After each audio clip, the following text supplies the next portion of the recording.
Here we are ready to go.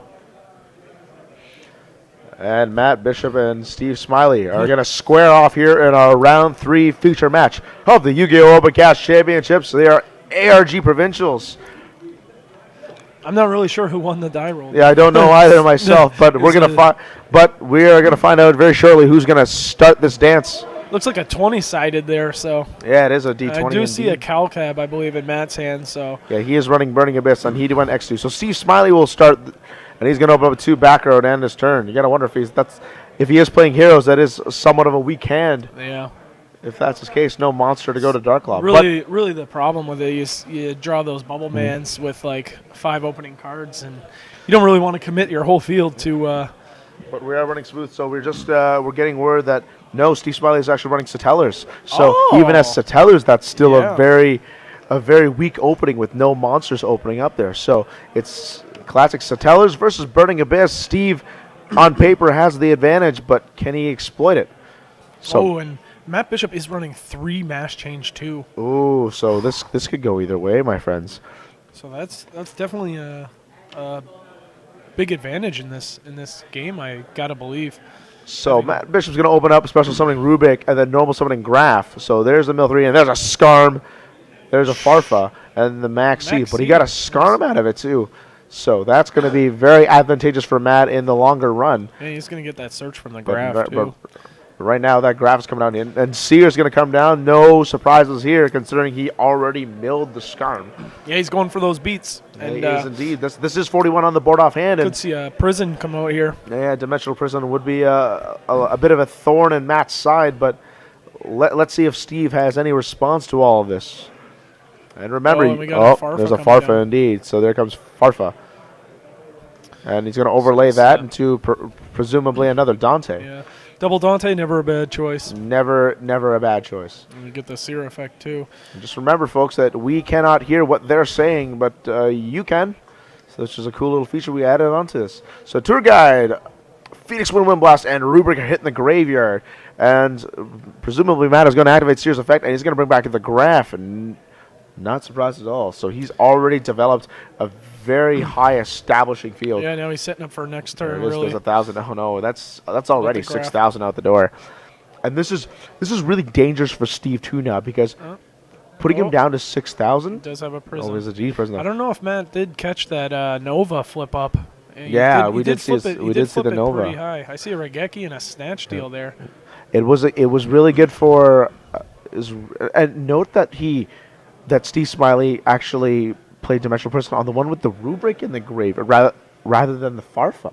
Yeah, which is maybe a little bit questionable at best to say, but leaving the Farfa is never a good idea. Yeah, you definitely don't want that gun, especially if it comes back later to be able to banish all the materials on like a diamond or a trivia or something, which absolutely is what you don't want.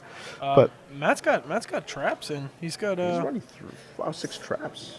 3 Fire Lakes, 8 traps. 3 Fire Wind Blast, 3 Fire Lakes, and 2 Karma Cuts. So he's got the Karma Cuts, so he could rid those Denebs pretty quick if he does end up getting to them, as well as spinning stuff with Phoenix Wind Blast is so devastating. Like, because he's got such a bad hand here, Steve. He's got no starter, so like spinning back his card that he has so devastating, because he's just going to keep drawing that same card. And that's almost just like setting back a turn as well. So Matt sets 2 and gets as Matt sets 2 and searches a Seer with the end phase with Graph. So the Karma Cut is gone. So there's the discard outlet. And there's a Pot of Duality for Steve Smiley, which could get him going. And there's that Deneb, which he so desperately needs right now. Yeah. And he definitely, absolutely is going to be searching that. Yeah, you got to assume that he's grabbing that Deneb. Yeah, absolutely.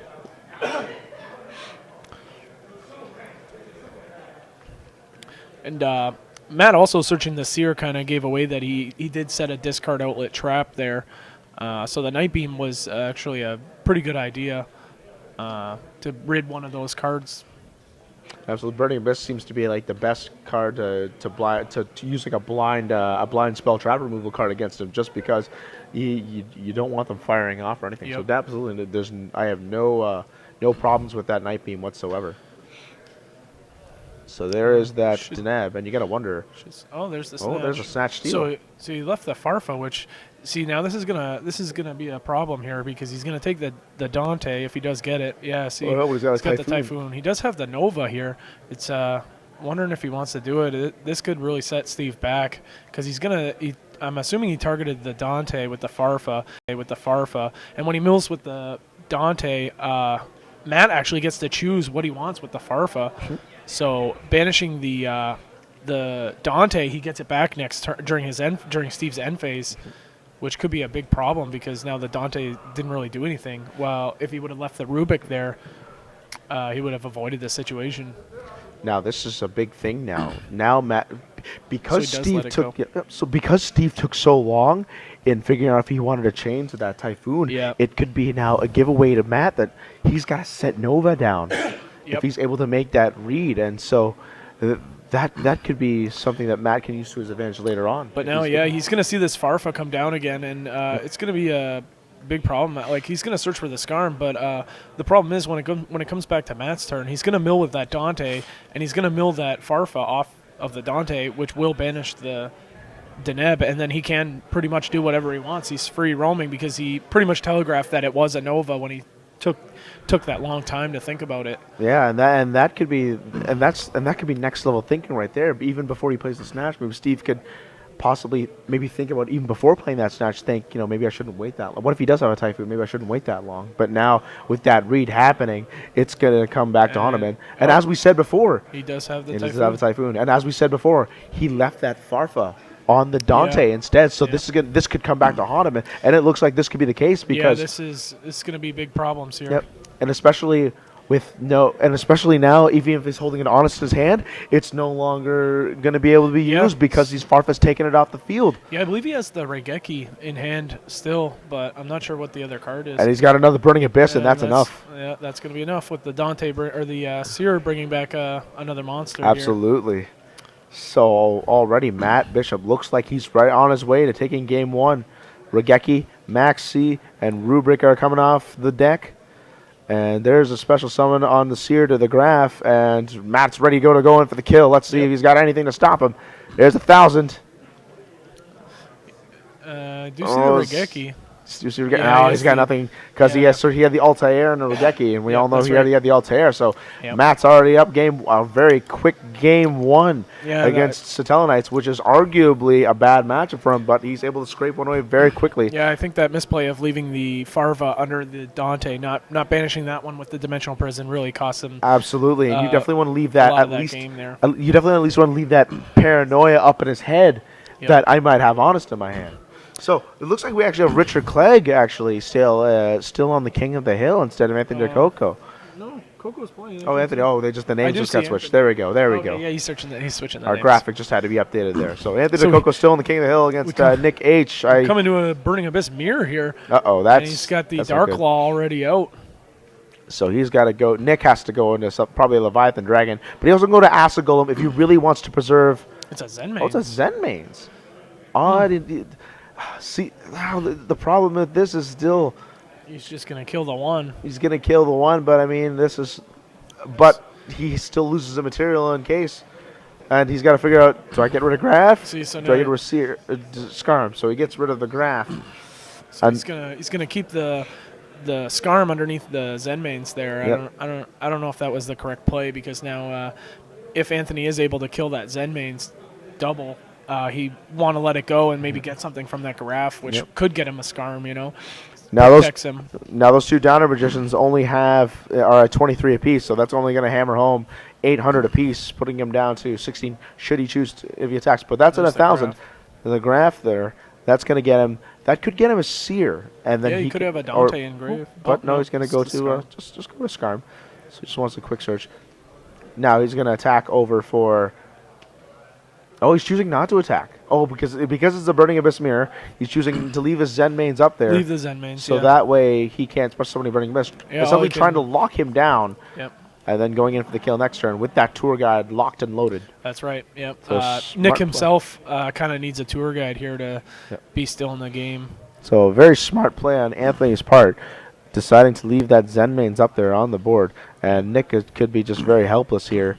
Unless he has another tour guide or even a crane of his own here. Yeah. So then So there's a there's tour the tour guide, guide, so yeah. at least he can put some fight into him and get a Dante. But he does have double Dante underneath those downer magicians. Yeah, indeed. There's a which- Dante underneath both which those will downers. be getting some monsters back. So he is in range to get double to summon the 2 Burning Abyss that he gets back from the downers, making the Nightmare Shark, and then tour guiding into the Acid Golem. That's true.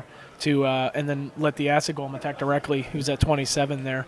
And Temtempo may not be a bad call either to go in Absolutely. that case, even though you give him the Dantes. But if you leave the downers but up there, he's not going to be able to do much with those. But Yeah. he did have a tour guide, though. But we'll see how that goes later on. As we go back to our feature match A here, Steve Smiley is going to open up with a Deneb. A got the much Deneb. better opening rather to a slow start that he had last game. Yeah, So he he goes to did, Altair. It's very standard play indeed. I thought I saw that Steve had the pot of duality in the first game and chose not to play it and just set 2. Maybe wanted to not give away what he was playing. It's very possible indeed, because we all know a duality will definitely show your hand. Yeah, but I think if you have enough cards to get to that Deneb, you got the Rotas in there. I think it might be worth it to play the pot because he's going to find out what you're playing, within the 2 turns. And especially since one of his cards was a Nova. Yep. So Yep. and it's dead if he can't get it off. So if he did have that duality in hand, but we'll have to see. Yeah. So Matt Bishop is now going to open up his turn, his opening play, because he has to stare down a Deneb and 2 back rows. He did search for the Altair, right? He did search Altair Yeah. indeed, yes.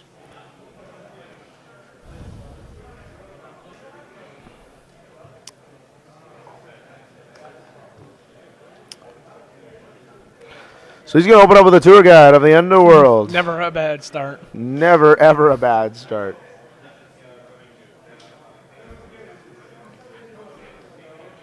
He just hopes that there's no Max here, or hope it doesn't get negated. It looks like Matt's got a lot of monsters in his hand, which is usually pretty good when you're, if that tour guide goes through, you're usually pretty set. It's wonder maybe he should have summoned some of the monsters first, because like a breakthrough or something really would have shut him down. Would have been better to maybe search for some of the Burning Abyss monsters first. Well, Matt Bishop's still trying to figure out what do I want to get here, and Looks like a he's Scarm. fingering a Scarm. So he's going against the grain here, and he's going to bring out a Scarm with tour guide. Gotta wonder what his hand is if he's going to go with Scarm as his opening turn with a tour guide rather than the Graph. Here's a Seer. I believe I saw a Seer in his hand.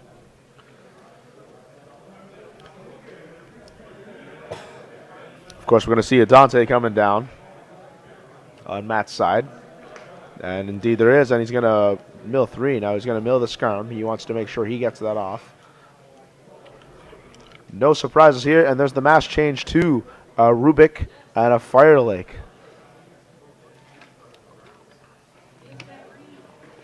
Ooh, Matt does side deck 3 Majesty's Fiend. It's got to wonder if he probably put those in there. It's just really tricky. It's really tricky if you do, though, because of the sheer power that all the back rows that Setellers play. So it may or may not be a wise choice to put that in there, but we'll see. So he special summons Seer from his hand, and hopes that he has that he can't take down that Seer this turn, or else it's not going to get his effect. But he's got a revealing grab the in his graph, hand, too. so that makes sense why Matt Bishop decided to get Scarm over. Could be going into an Alucard here just to free up some of the back row. He's going to go to a Dante, but he doesn't want to deal with. He doesn't want to deal with the back rows there, just in case it gets off. There's a prison. Yeah. And there's a dimensional prison. Yeah, so he played around the prison, summoning the Dante in defense. Gotta wonder, maybe an Alucard, but then he does lose the Seer or Graph. He definitely doesn't want to lose those floaters. Without losing, yeah. And it's not that big a deal for Matt after all, considering he has a Dante with a Graph and a Seer under, and he's ready to search Scarm in the end phase. He's got this. He forgot to and he forgot to search with the Scarm. Oh my! So I wonder if this is going to come back and bite him. So Steve now is going to play Rhoda to get Setteller Vega to special summon Altair. Without Altair, though, can't activate his effect because there's nothing in the grave. However, I think that's not going to be that relevant in this case. But He's leaving the Deneb. He's leaving it. Nope. Oh, Nope. no, he's going to go for it. Nope. Whoa. I know he does have the Soul Charge in his hand, which is a very powerful card. He's got the Dweller. Got an Abyss Dweller. You got to wonder now if he has a Regeki. So, yeah, I believe he is going to Soul Charge the one. Oh, he's got the Dark Hole. Oh, so he's going to Soul Charge them all back because he didn't use the Deneb effect. That's or true. He just used Vega this turn, I believe. He only used Vega, so Yeah. he will get just Altair. Yep, so he's going to bring them all back.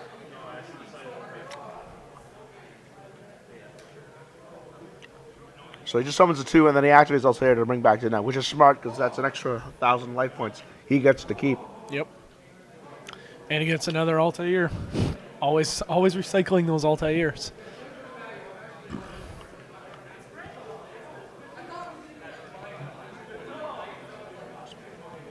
So yeah, I wonder now what's going to happen here. And he goes into the Trivier. Yep, bouncing away that Dante. I believe he did activate the Abyss Dweller. I don't see. He did activate Abyss I Dweller, don't so see much coming off of his side, and he does have the diamond. oh, hold on. Okay, hold on. Second. Pause the game. We gotta pause the game for a second.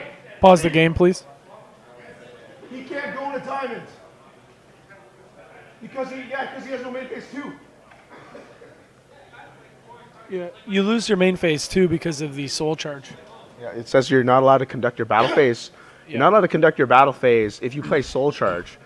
So he's not allowed to enter his main phase 2 and summon that diamond, which is the situation here because So the Trevor will stick. the Trivial will stick. He is allowed now. If it was skip the battle phase, he would be allowed to go to diamond because he's not allowed to enter main phase 2. But because you're not allowed to conduct your battle phase, you cannot go to main phase 2. Therefore, there is no diamond play that can be made on Steve's part. Yeah, you do have to wonder though if he's going to detach to pop a card. He does have the Abyss Dweller. Indeed, effect that is still still- active. So he effect can is still active, So he can so- trivia freely, without a drawback. So it's still not all that bad right now.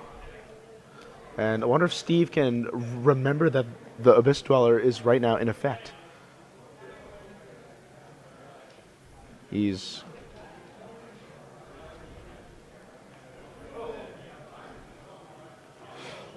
No, he's not going for hasn't. it. Wow. He passed. So he doesn't discard a free card out of his hand, and once again that could come back to haunt him now. Yeah. So both players making critical misplays so far. Yeah, absolutely. Having a tour guide in your hand is always very powerful, and not discarding a card from their hand It's absolutely big. would have put Matt even further behind the ball here. I mean, the only card you just don't want to hit actually is just the good and evil, but So it's odds are that's not going to happen. So Yep, he's revealing a Rubik here. So let's see if this is going to come back to haunt him later. The ball is And there's so the graph. Matt Bishop now is going to go to Rubik and then normal summon the graph, so that way he can get graph's effects. Choosing he's going to go into an extra deck monster. It's presumed it's going to be Dante because he can trade off with Trevor, if I recall, because Trevor's only at 21. And it's strange that he left it in attack mode as well. Yeah, I think when he played it, he was expecting to get the overlay, and didn't really happen So now for the diamond. So he's going to Yeah. bust that back So he row. busts it back with the graph. So he busts a Typhoon, and now graph will activate, which will probably either get a Getting a seer or a Scarm. And he's just Yeah. going to go right to the Scarm because he still Yeah. wants to keep a Seer. Yeah, I believe he does have a Dante in his extra there, or in his graveyard there. So I believe so. Yes, he does. oh, he's because got the snatch, the Omer. and he's going to And pitch you the go, Altair. Oh, no. And indeed, he does have a Dante in there because it got hit with a Dark Hole with Yep. the Abyss Dweller combo. And, But a Snatch Steal, And oh he no. knows Steve has the Altair, so Yep. that's, And you definitely, and that's Altair is devastating. definitely the best card to take out, and takes out Altair. So that already now, Steve is in a very, very hurt position here. A very precarious situation here. He's top decking. He's staring at his own Trivier. Matt does not out play there. Diamond in his extra deck or his side deck, so Yeah, he can't play Gaia Charge He as can't- well. There's many cards Yeah. he could play, but he's not opting to do so. So let's see what Matt can do. But he is going to go to Downer Magician after the Alu card. Yep. And end phase Search of Scarm. He remembers this time. And he goes to Tour Guide from Yeah. the Underworld. Matt, looks like it's an alpha. And it's a shadow mirror, and there's no way he's getting out of this. And Yeah. Matt Bishop is able to take a very dominating 2-0 victory over Steve Smiley here in our feature match A table. Round 3. And- Round 3. and the- 3-0. And the paper matchup of Setteller Knights over Burning Abyss, and Matt Bishop was able to overcome them and take down Steve Smiley Setteller Knights.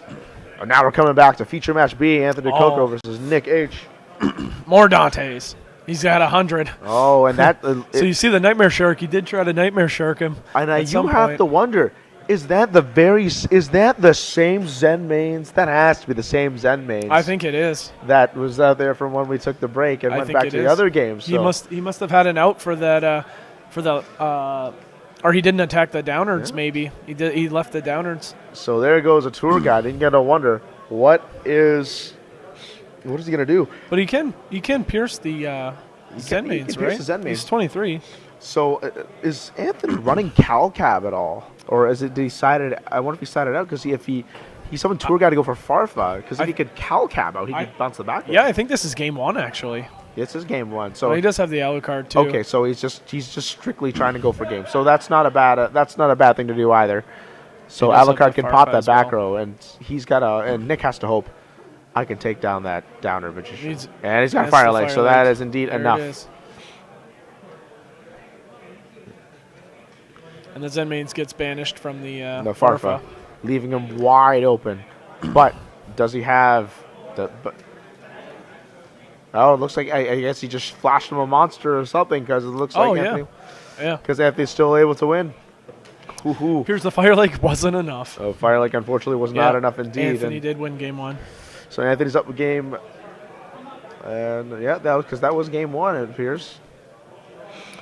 Yep. So now we're all going on to game 2 of our feature match B, and this is the only feature match that is in progress right now, as we already had our round 3 feature match finished up. So here we are. We have the crafty veteran Matthew Bishop joining us here right now, and Matt Bishop, happy for you to join us here as you were able to score a 2-0 victory against what seems to be a bad matchup on paper against the Setteller Knights.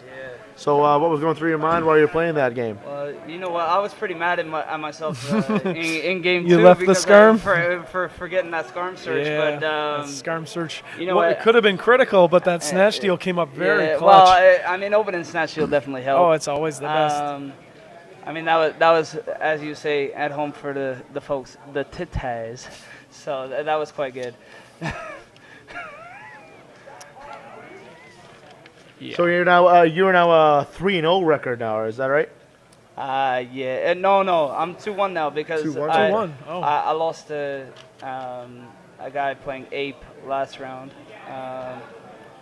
Ape would be Clifford's. Clifford's. For you guys that don't know. I've never heard of that term before. Yeah, ape because it's like you just drop scout and search.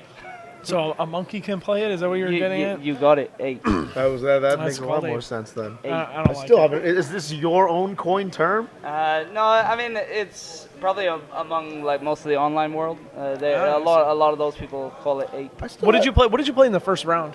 Against in the first round, I played Evil Swarms. Evil Um, Swarms. Ooh. And he took a prompt 2-0. Oh, was But, that Randy Bowman? Yes, it was. Okay. It was. He's a very nice young man actually. So. Yes, but, he's from Belleville, and yeah. he was like He's he a good runs guy. he runs a lot of floodgates. Yeah. You know what? I was actually pretty scared in the first round because first turn he dropped Kaiser Coliseum, and I was just like, okay.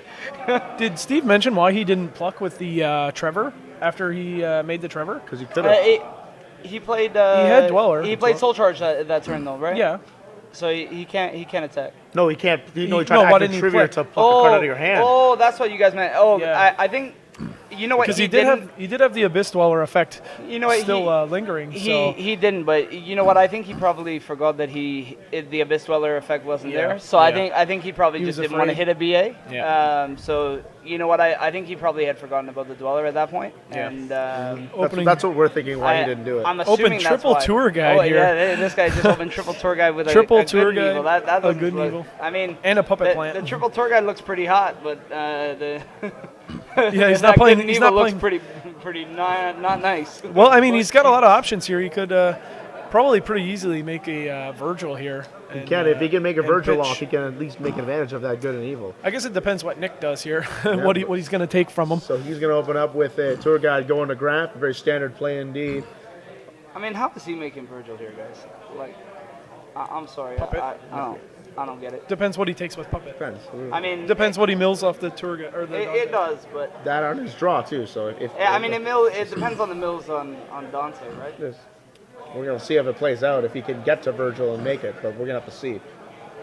So he's going to mill 3. There's a rubric. I couldn't make out the spell card, but in the max C. Is that a Majesty's Fiend in his hand? Does he have that card as well, I or he can't- just said, oh no, that's the puppet plant, right? Yes, that's a Yeah, play. it's- He There's just has a puppet he just plant, has 3 triple tour and guide. then triple tour guide, the puppet plant, and the thing. Yeah, and they're good and evil. Yep. It looks sort of like a Majesty's Fiend when I was looking at it. I don't know No, why. it's- I no, don't it's know a why it puppet was. plant. Yeah, it's a But puppet if that was plant. a puppet plant and a Majesty's Fiend, that would be very nice. That would be incredible. All right, so he's going to get a Scarm out. That might indicate he probably has another one, another Burning Abyss in his hand. Oh, it's a Foolish Burial. The Seer. So it's probably going to be a Seer to get that Graf back in Oh, there. yeah. He's setting up pretty nice right now, It Nick. is a very nice play to open up a double Dante. You can't go wrong with that. Hey, this man said I ripped the snatch. I didn't rip no snatch. I opened it, dog. So there you have it. Matt Bishop had the snatch deal. Yeah, right did. I had indeed. the snatch He the had it. whole time. The whole time. The whole time he had it. Hashtag must be nice. Yeah, Must be hashtag nice. must be nice. That's right. That's Do you know who came up with that phrase? Must be know. nice. that was from a long time Must ago. be nice. I don't know, but I remember. that's why I named my vlog after Must Be Nice, because you know what, like, it's just like when you're going into when you're playing against somebody and they just open the nuts, then you're just like Must be must nice. be nice. Yeah, I remember Happens. Lazaro. I remember Lazaro used to say "must be nice" a lot. Yeah. So he's going to get. Oh, he gets. So here comes the Virgil. So So- he wants to go to Virgil right off the bat. This is very. Oh, Yeah, he is.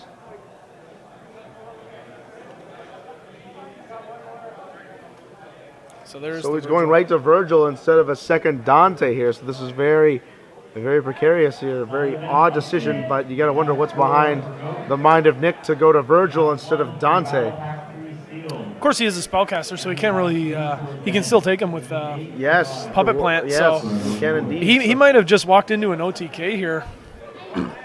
Trying to make a downer there. Can't do that. Cannot do that, unfortunately, because it is the first turn of the game. You can't enter main phase 2 without a battle phase. Yeah, that Virgil might cost him here. Let's see, indeed. And you got that set card can't be a Fire Lake Bureau. It's because Virgil's not going to get the effect of the Fire Lake.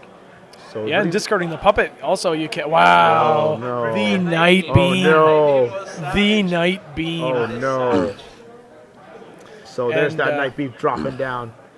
And There's the Typhoons. depending on these, depending on the mills from the tour guide here, or from the Dante, we could see an OTK here quite easily. He just needs to hit a Graf or a Seer. So really. let's see what happens. So he's going to get a Graf so because he needs to definitely hit a wants that Seer. special summon power. He can put at least 5,000 on the board, but if he can score a big mill here, if he Yeah, can if score he- a huge mill, this would be fantastic for Anthony here. Yeah, the Seer here really wins the game if he hits a Seer. Absolutely, he can. He does have at least a discard out with Virgil. Enemy controller, Mystical Space Typhoon. Oh, and a I rubric. thought So that he- was the the Seer. Seer. I thought So- that was the Seer. So he wasn't able to get an OTK here, but he is at least going to mount some big pressure here. But So yeah, this could change his plays now because taking the Virgil might not be the best idea now It's because definitely going to be the Dante. yeah. So now he can Then he take can the Dante overlay that and shit. still He can try to overlay it, so- and and still overlay it with the downer. yeah. He can take the downer here or the Dante here and maybe still mill a Farfa and still go for the kill if he hits the Seer on his other mill. now we're just trying to figure out what is he going to special summon. So he's going to go for a Scarm. And it looks like just trying to set up a bit of a wall here because, he can't really do much with his hand unless he wants to actually puppet plant that Virgil and discard the good and evil. he But is he has gonna- no Burning Abyss in his hand, so he's going to puppet plant the Dante instead. He's got the good and evil, so So- he can pitch the good and evil. But he's trying to hit the Seer here. He wants to just Seer here. Maybe he can. But there's The Cag there's now. a Cag now. So, but unfortunately, that good and evil's in the hand. But now, will he choose to dump that good and evil? Sorry, the Fire Lake if he opts to. Now, I don't know if Nick knows that Anthony does play the good and evil or not, but I believe he did side out the Fire Lake here. It's not optimal to keep it in the mirror match. and he's going to go for the trade-off with his own Dante rather than Nick's Dante. So you got to wonder what play Nick has later. But maybe he might go to Downward Magician afterwards, which could be the Absolutely. case. So that way he can destroy his own Scarm and search afterwards, which in retrospect makes a lot of sense. He could also bring back a Rubik here and make a Virgil and pitch that good and evil to return his Dante back to his extra deck. I do was believe you thinking the can. same thing. I do believe you can target any monster, any card on the field. I'm not sure if it's your own. And maybe your opponent controls. I'm not sure. I can't It's remember. Yeah, the it is. opponent control, so Yeah, it he cannot bounce his own Dante, unfortunately. So we're going to presume that he's going to go to Downward Magician unless he wants to special summon a monster and then go from there. But he doesn't have any. He shouldn't have any Burning Abyss in his hand. Oh, sorry, he does have one back to Rubric, Yep. so he can if he wants to, Yeah, and he which is might be going the case, and he is going to. Oh, there's a Flying C. Oh no, that's not as great. That's not too hot. But at least he's still going to get a Scarm Search to the end phase. Yep. So of course he's going to go to Downward Magician. Can he do that? No, he can't. No, he he cannot can't. do that though because of the Flying C. So that Dante goes back, and that really hurts. Yeah, he's given up on this game. No, he's giving up. He's like, nope, I can't do any more than that because I opened 3 tour guides. Yeah. So Anthony, which could have been a promising play, just collapses and falls down and decides just to move to game 3. And Nick was able to at least survive and accept a scoop from Anthony to go to game 3. It's funny because if he had done the downer, then he wouldn't have had a chance to activate that flying C, right? That's if he chose not to battle If you. he chose not to special the Rubik, Yeah. right? Yeah. Yep. The Downward would have been summoned and the Scarm would have died. right. Yep. And he would have had the Rubik in hand. So he may have actually had a chance at that. But he went for the bit of the greedier play, and it cost him in the end. So as you see here, Anthony's probably choosing to go first here. He sided out his Flying C and put in Ojama Trio. So it's a popular thing now when you go first with Burning Abyss against the mirror match that you put in the Ojama Trio as a trap. You have time to set it. And when you're going second, you put in the Flying C to try and counter their first turn of making a bunch of Dantes and stuff. So it's pretty interesting tech if you're playing against a Burning Abyss deck And if you have all that side deck space. and you have that side deck space. And it's amazing how like the side deck game happens in the Burning Abyss mirror. I mean, certain cards go in when you go turn 1, but certain cards don't go out in turn 2. As we said, even Puppet Plant might be something you consider if you want to play that in as going second, because you can activate it right off the bat Yeah, and absolutely. and then negate the chance for them to activate their Fire Lake. So, See a but- bunch of econs here. So yeah, I see 2 econs on that. So let's see what Anthony's going to do. So he's going to open up with a Rubik, and then normal summon Farfa. No max. No Max C. So yeah, interesting enough, he didn't choose to special summon the Farfa to indicate, maybe I've got another play in my hand. There's the Seer. And there's And a the Seer Cagna. and a Cagna. So he can dump that good and evil if he Now he if can. kept it in. Yes, indeed. So he's going to go Chainlink 1 is Cagna, Chainlink 2 Sears, especially summon that Rubik. And Cagna's going to dump, which presumably is going to be the good and evil because he doesn't actually have it in his hand this time, if he kept it sided in. It's one of And he the did. one of the bad things about drawing that card. Can't really use it much when it's in your hand. Yes, unfortunately, you have to either use a discard outlet or a Virgil to get it Also, out there. Anthony doesn't play Wing Blast or Karma Cut, so that Wing Blast, if he does draw that good and evil, it's stuck in his hand until he can summon the Virgil. Yeah, which is it really puts him at a bigger disadvantage. Or also too. he does play Mass Change too, so he can discard it for Mass Change too as well. No. They smell very good. So he's Like you have a thought? So here we have a special summoned Rubik, and so there's 2 back rows on Anthony's side, and now and Nick is gonna special up the Rubric, and it looks to be Cal Cab. a Cal Cab.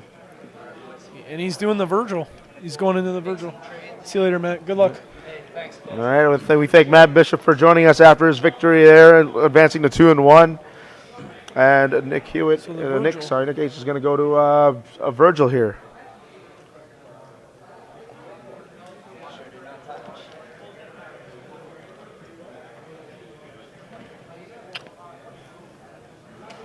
So he's going to discard the Farfa to put that Dante back in.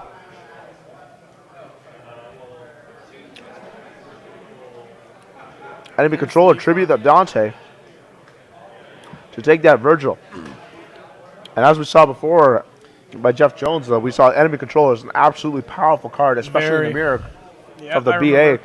Long time ago when Ancient Sanctuary came out, it wasn't much, but I know a few people that played it, and it's a very skillful card. Yeah, it wasn't a very popular card when it first came out, but then it really picked up afterwards. Absolutely. Some people just think it's, if they attack, I can switch their monster to defense, but it's actually got some way more insane uses, especially now with the Burning Abyss. Still being able to get their effects off when they're tributed by enemy controller. And it's such a skillful card that enemy controller is, and very, very useful now. It doesn't seem like much, but when it's actually used, enemy controller is an absolute monster on the field. Absolutely. And it had a slow start, but picked up in popularity, and it's been on and off, but now it's back, and it's absolutely devastating right now, especially in the mirror, as we see. Yep. Anthony's been playing it for a while now, so he really enjoys it. I'm just a 2 of. I think it's good, but I don't want to draw too many, As you saw, he drew 2 of them there. So. Yeah, he did have 2. I actually play 3 because I like to, when I played the regional yesterday, I like to play 3 because I like to make sure that I get that enemy controller when I need it the most. Yeah, as you see here. Oh, he's got the Night Night Beam again. That's a good card to play on a Typhoon. That is one of my favorite cards in this current format right now. Night Beam is like playing Burning Abyss. You reveal a Burning Abyss, and if they have the emptiness, you can just Night Beam their other card, and it's just you get the 2 for 1, and then you can just normal summon like a Graph, and then special another one is just does the same thing. And that Typhoon could not be chained, and that's an enemy controller set from what we know, and that's a major thing that could help out Anthony later on, not losing that enemy controller. We all saw how devastating that card can be in the mirror match, and that could potentially save him for this duel. But we're going to see what happens. Appears here he used the Good and Evil, banishing that to discard a Seer here. To search for a Graph. To search for a Graph, yeah. So he's going to get all his summons going here. So you're going to wonder now, what is he going to search now with what special summon with Seer? And he's fingering a Dante. Yeah. And that's what he's going to go for. Never a bad choice. Never at all. And he does have an enemy controller in his hand. Could he potentially be going for game? I think he is. Because if he tributes the Dante to take the Virgil, which he's going to do, take that Virgil. And he's going to get the Graph summon. So, yeah, I believe this is game here. And then he's going to get another card to his hand, which is going to be, it could be Farfa. I almost say Farfa because he hasn't used the effect yet, and that's indeed what he's going to do. Barring a Flying C here, I believe he's going to. I believe this is game here. He's going to normal summon the Graph. Yes, because he's not normal. He's not special summon this turn. But let's see if he does have a Flying C. That could be the one card to save him, and he doesn't have it. I do believe we're going to see a Dante and then an Acid Golem here. Yes, here we're going to see exactly because he's got another card in his hand, and Nick knows it. 1, 2, 3. Rubik, VLS. Tour Guide, and Black Luster Soldier. But I don't think that's going to matter that much because he's going to special summon one monster from the grave, which is a Skarm. He's just setting it up just in case for a contingency plan. Here's going to come the reveal. And he's going to reveal that Farfa, which he's yet to use. And, this is going to be an Acid Golem. It is indeed. An Acid Golem will come down and barring some kind of out. I do believe this could be over, indeed. Match here. And this is the reason why he is our current champion, Anthony DeCoco. Although I do think he has beginning of the end here. So I think he's kind of fingering that. He could be very well. I mean, and here's the reveal of the Farfa. There's the reveal of the Farfa. And he's offering the handshake. Yeah, Nick has no response whatsoever. He knew the Acid Golem was coming down. And Anthony DeCoco able to stay king of the hill and moves on with a 2-0 and a 1 record.